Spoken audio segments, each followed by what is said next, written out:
Hello students, today we will start from part 5th. Which of the following ratios is larger? कौन सी ratios जो है वो larger हैं,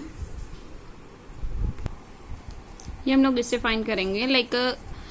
Firstly we will put the ratios and in ratios को आप 3/4 and 9/16 इस वे से भी लिख सकते हो. रेशियो एक सिंपलेस्ट फॉर्म होती है फ्रैक्शन की. आगे then first of all you have to find the LCM of denominators. हमेशा अपने एलसीएम जब भी फाइंड आउट करना है तो डिनोमिनेटर्स का ही करना है. ठीक है, रेशियो को जब आपका पास डिनोमिनेटर इक्वल हो जाएगा फ्रैक्शन का तो आप इजीली बता सकते हो कौन सी फ्रैक्शन ग्रेटर है. तो फर्स्ट ऑफ ऑल हमें डिनोमिनेटर इक्वल करना है. वो किस तरह से करेंगे? With the help of LCM. LCM एक बार रिवाइज कर लो किस तरह से करते हो. 4 and 16 ये अपने यूजुअली प्रीवियस क्लासेस में किया हुआ है. जैसे देखो ये सबसे पहले दोनों टर्म्स जो है वो 2 से डिविजिबल है तो हम फर्स्टली 2 ही लेंगे. Like 2 2s are 4, 2 8s are 16. Again ये दोनों 2 के से divisible है. Then we will take 2 1s are 2, 2 4s are 8. Then again 2 2s are 4 and 2 1s are 2. Similarly आपने जब ये प्रोसेस कंप्लीट किया एंड जो टर्म्स आपकी लेफ्ट साइड में है you have to multiply all the terms. Then आपके पास आ जाएगा LCM. 2 2s are 4, 4 2s are 8 and 8 2s are 16 here. ठीक है, जब आपके पास इस तरह से 16 आ जाता है तो दोनों का फ्रैक्शंस का आपने जो एलसीएम है फिर डिनोमिनेटर लेकर आना है सेम एलसीएम के जैसा. लाइक 3/4 एंड 9/16 आपने सिमिलरली लिख लिया. ठीक है, एंड नाउ अपने डिनोमिनेटर्स की प्लेस में 16 लिख लेना एज इट इज. अब आपको डिनोमिनेटर्स इक्वल करने हैं तो आप लोग 4 में मल्टीप्लाई क्या करोगे कि 16 आए. 4 4s are 16. Similarly 3 4s are 12 आ जाएगा. And in the denominators case in the next case 16 को 1 से ही मल्टीप्लाई करोगे तो 16 आ जाएगा. And 9 1s are 9. जिस टर्म से आपका डिनोमिनेटर में आएगा सेम ही आपका न्यूमिनेटर में आएगा. आफ्टर दिस आपके पास 2 फ्रैक्शंस बन गई हैं अभी 12/16 एंड 9/16. सेम केसेस आपने फ्रैक्शन के चैप्टर में भी किए हैं. इसी वे से जब आपने ये कंप्लीट किया है देन आपको रेशियोज में करना है. देन 12/16 जो है वो रेशियो कौन सी आएगी? 3/4. 12/16 जो है वो 3/4 से बना है तो similarly you put 3/4 in the place of 12/16 and 9/16 as it is. इनकी रेशियो बनानी है like 3/4 and 9/16. Which term is greater? Now you can see that this term is greater. Similarly अगर आपको लार्जर यहाँ पे पूछा है, अगर आपको कोई क्वेश्चन पूछा जाएगा विच term is smaller, in the same way you can find out which term is smaller. In the next question similarly आपने इन दोनों की फ्रैक्शंस देखी 15/16 एंड 24/25. दोनों टर्म्स का जब आपने एलसीएम लिया 16 एंड 25 का देन आपके पास एलसीएम आ जाएगा 400. ठीक है, एलसीएम आपने सबसे पहले करना है इस केस में on the right side. And then आप देखोगे 16 आपके पास 16 था एंड 24 था. 16 में 24 मल्टीप्लाई करोगे तो 400 आ जाएगा. एंड 25 में 16 मल्टीप्लाई करोगे तो 400 आ जाएगा. आपको 400 यहाँ पे लिखना है. इनकेस आपके माइंड में ये वर्ड नहीं आए तो आप इन दोनों को डिवाइड कर दोगे तो भी आपके पास ये नंबर इजीली मिल जाएगा. And after this in the same process for your next step जब आपके पास ये इस तरह से आ जाएगा. अब ये देखो 384 कहाँ से आएगा आपके पास? 24/25 से आपके पास बने. सो दैट्स वाई ये इसकी रेशियो इसकी प्लेस में इसकी रेशियो आ जाएगी. एंड 375/100 की रेशियो जो है वो कौन सी थी? 15/16. सो दैट्स वाई 15/15 रेशियो 16 आपका इस प्लेस में आ गया. Now which term is greater? यार this term is greater. Obviously यहाँ से आप देख सकते हो 400 अगर सेम है. नाउ 384 एंड 375 में आपने फाइंड आउट करना है विच term is greater. Obviously this is greater. तो आप इसी वे से नेक्स्ट क्वेश्चंस को एज अ होमवर्क करोगे. Now we will do our next question. Next question is question number 6. A school played 15 cricket matches, out of which 9 were won. School ने 15 matches जो है वो खेले हैं. तो एक स्कूल खेलने के लिए गया है किसी भी कंपटीशन वगैरह में एंड उसमें से 9 मैच जो है वो जीत गया. एंड अब देखो ऑब्वियसली अगर आपको पता है 15 में से 9 मैच वो जीत गया तो वो कितने मैचेस को हारा होगा? How many matches are lost in that case? You know that total number of matches 15, won matches अगर 9 है तो lost किस तरह से मिलेंगे? With the help of subtraction. You know how many matches was lost? 6 matches. Now we have to find the ratio. Ratio देखो किस तरह से. Look at the first line. What is the ratio of number of match played to the number of match lost? आपने ratio find करनी. कौन सी line लिखोगे? यहीं से लिखोगे ना line.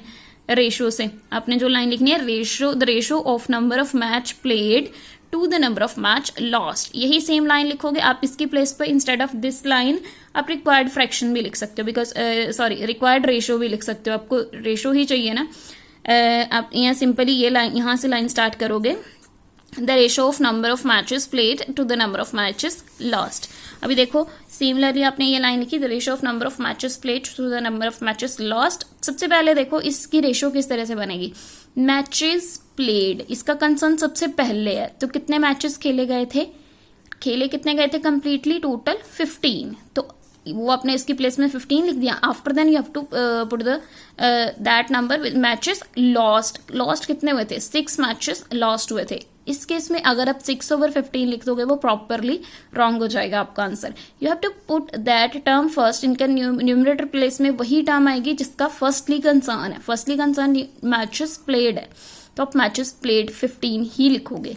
And in the next matches lost लिख दोगे, देन इन आफ्टर दिस 15/6 आ जाएगा आपके पास। Then you have to reduce it, because हमेशा जो रेशो होती है वो आपकी लोएस्ट फ्रैक्शन में ही होती है, ऑलवेज रिड्यूस करके फिर ही आप रेशो बनाते हो। देन ये 3 के टेबल में दोनों डिविजिबल है, 3 2 6, 3 5 15, so your answer is 5:2। After this in the next line you can see that what is the ratio of number of matches won to the number of matches lost। जितने won हुए हैं, अभी देखो यहाँ से similarly आपने line लेनी है, the ratio of the number of matches won to the number of matches lost, या इसकी प्लेस में रिक्वायर्ड रेशियो लिख सकते हो। सिमिलरली जब आपने ये वाली लाइन नेक्स्ट लाइन लिखी है, the ratio of the number of matches won to the number of matches lost. अभी वॉन और लॉस्ट की बात हुई है, टोटल की बात बिल्कुल भी नहीं हुई, ठीक है।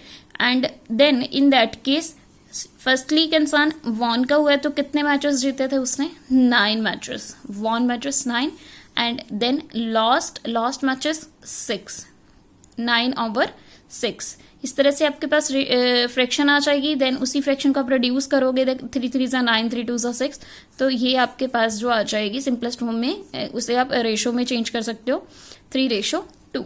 After this in the next question you can see that divide 1 month profit of this between Ramesh and Ravi। Ramesh and Ravi जो है इसके बिटवीन ये जो 1 मंथ का प्रॉफिट है ये डिस्ट्रीब्यूट करना, बट उन्होंने ये नहीं बोला कि इक्वली डिस्ट्रीब्यूट कर दो। 10,000 है वो तो आपने डायरेक्ट कर देना था, 5,000 नो। अब उन्होंने बोला कि किस रेशो में करना है, 1:4 में करना है। देखो रेशो जो हो उसे डिवाइड किस तरह से करते हैं, first of all you have to find the sum of the terms of given ratio. कितनी टर्म्स थी, 1:4 में उन्होंने बोला डिवाइड करना, तो 1 + 4 कर दोगे, सम कर दोगे उन दोनों टर्म्स का जो रेशो में गिवन है। रेशो में आपको क्या गिवन था, 1:4, 2 टर्म्स हो गई 1 और 4, दोनों को आपने क्या कर दिया, ऐड। सबसे पहले सम फाइंड आउट करना है, सम हो गया उनका 5। नाउ देखो फर्स्ट वन कंसर्न किसका था, रमेश का। In your question you can see that in your first question किस पर्सन का कंसर्न है, रमेश, तो फर्स्ट वाली जो 1 है वो किसके लिए, रमेश के लिए, एंड सेकेंड रवि का है, तो ये रवि के लिए 4 है। Now you can see that profit of Ramesh के पास 1 था एंड रवि के केस में 4 था, ठीक है। तो 1 ओवर अपने कंप्लीट नंबर लिखना है, इन दोनों को ऐड करके जो है 5, एंड दोनों को कितनी इनकम डिस्ट्रीब्यूट करनी थी, 10,000, तो 10,000 मल्टीप्लाई हो जाएगा। ये आपने ध्यान रखना है, रमेश के केस में 1 है, 1 ओवर टोटल एंड मल्टीप्लाई कर देना जितना अमाउंट है। एंड आफ्टर दिस आपको रिड्यूस करना है, कटिंग कर सकते हो आप, 5 1 5, एंड ये देखो 10 है, तो सिंपली आप क्या करोगे, इसे डिवाइड भी कर सकते हो। आपको पता 5 2 10 आता है, एक 0 यूज हो गई तो कितनी बच गई, 1 2 एंड 3, तो 3 zeros as it is. And after this in the case of Ravi के केस में कितना थे, 4 ओवर ये कंप्लीट 5, एंड सिमिलरली 10,000 ही मल्टीप्लाई होगा। Now 5 1 5, and similarly 5 2 10 and 3 zeros as it is. And जब आप मल्टीप्लाई करोगे, इस केस में तो मल्टीप्लाई हुआ 1 2 2 and 3 zeros as it is, you get 2,000। And in that case 4 2 8 and 3 zeros as it is. आप इसे मल्टीप्लाई करके भी चेक कर सकते हो। And your next question is quite same like question 7, you have to solve by yourself.